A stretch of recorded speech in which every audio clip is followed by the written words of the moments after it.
Ne javlja se. Pa dosadio devojci. Stalno je zivka. Samo je zivka. Čekaš pod... Halo, Marija. Ne mogu sad nikako. Izlazim sa Ratkom. Žao mi je, ali ne mogu. Zdravo.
Šta ćemo sad?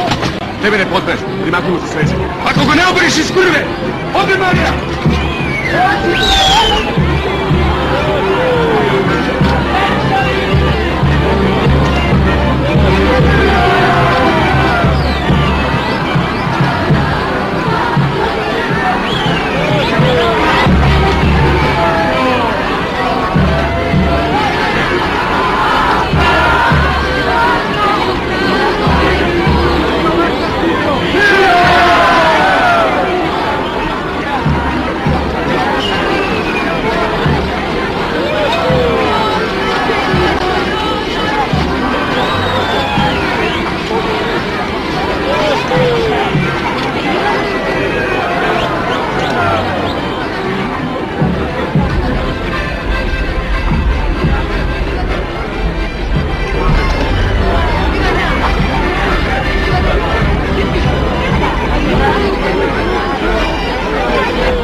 Pobeži, majku mu.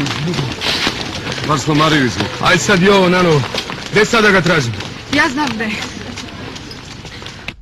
Rat još nije gotov. Nisu samo momci, sa njima jedna devojka lepotica. Lepotica. Posle 4 godine rata svaka je lepotica. Eno. Ubog te mazo.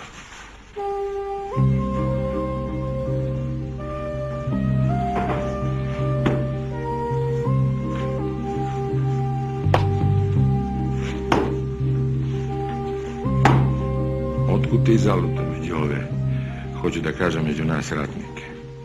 Nisam zalutala, druže generale. Doveo je za ruku ovaj drug do nje.